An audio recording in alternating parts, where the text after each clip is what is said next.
Kay from Signpost Coaching Services, and in our leadership vlog today, what we're going to do is we're going to look at two relatively straightforward tools and strategies that we've used successfully with a number of teams, and we're going to look at combining them as a way for increasing positivity and creating energy within your organisation. So let's have a look at the first one. The first one positive thought in the morning can change your whole day. And I mean, I really believe this. We've used it recently in one of our Wednesday power-ups as something that we offer as a way of increasing motivation, positivity and well-being. The thing about one positive thought is that if most of us leave our brain to run on autopilot, it chunks along in the background and it makes you notice things that it thinks you want to see. So, and that in itself is quite remarkable. Even better if you can set your own brain working for something that you're looking for, particularly something that's really good and really beneficial. Because sometimes we forget to look for those things. Sometimes we notice the things that are going wrong in disproportionately to what's going well. So one positive thought in the morning is about programming your brain to say, oh, I wonder what'll work well today. I wonder what will be interesting. I wonder what is going to be the most exciting challenge. I wonder who'll make me smile. I wonder who'll make me laugh. Whatever it is, what you're doing is you're setting a little auto program in your brain, and your brain will find you the good stuff.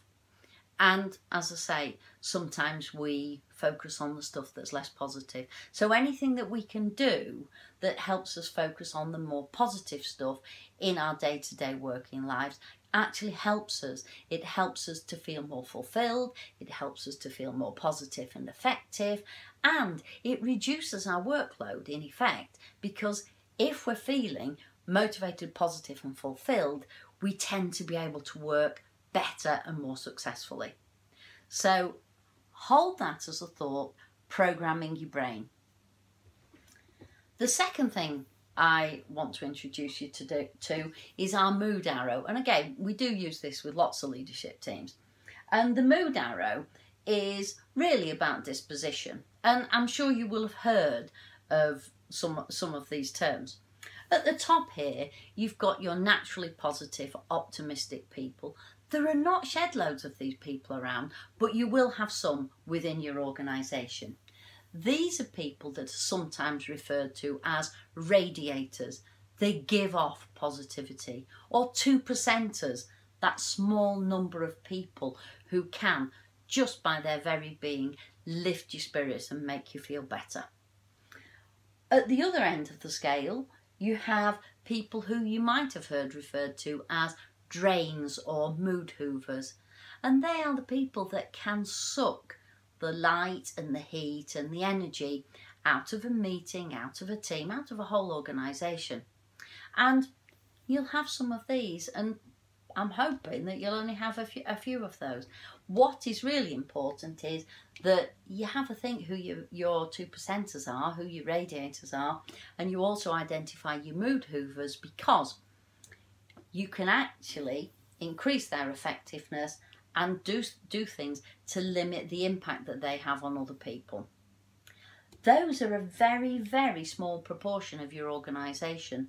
Most of us live in here, in the land of what I call the bobblers. We can be upbeat, we can be just floating around, or we can be drawn down into sometimes not the most constructive and positive of thinking. Now, the leadership challenge, I think, is to look at the bobblers and say, what can we do as part of our leadership commitment to trying to increase the number of people on a day-to-day basis that can tap into their capacity to be a radiator or a 2%er. Imagine a world where the whole of your team was upbeat, positive and radiating energy and support to the rest of your team. it would absolutely transform your working environment. So the leadership challenge is, how do we increase that capacity for bobblers to thrive and to be 2%ers? And in essence, one of the ways that you can do it is you can use the idea of one positive thought in the morning and try to use it to help people program their brains into that more constructive, positive thinking. And one of the ways to do it is to think about how, on a day-to-day basis, formally and informally, you engage with your team. So, you know, perhaps as you meet your team in the morning, having set your own positive thought so that you've got your own brain ready on autopilot, talking to your team and actually encouraging them onto this positive upward trajectory. And it's as simple as changing the way that we speak to people, really. We tend, formally and informally, to talk to people and, as we touch base and say, hi, how are you? How are things?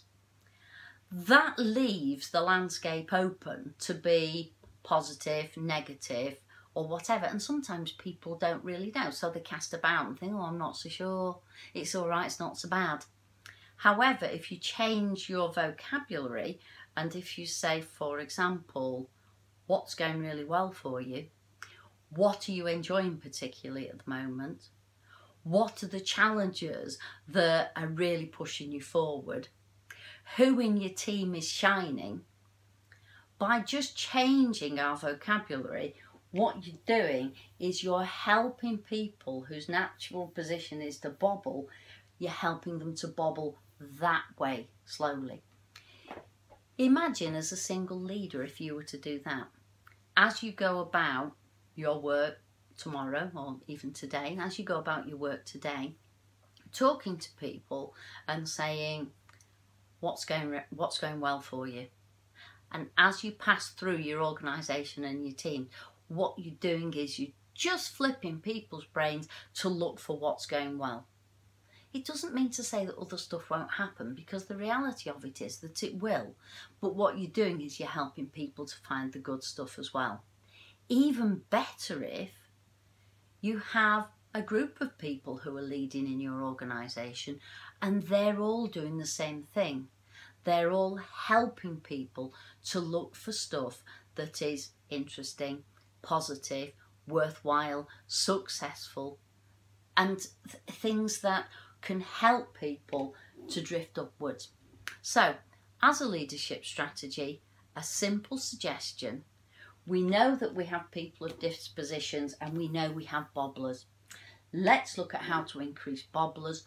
One way is not just being your ordinary, positive, naturally optimistic, great leader, but to be consciously and mindfully encouraging all of your leaders to use the language of one positive thought to try to help people increase their effectiveness.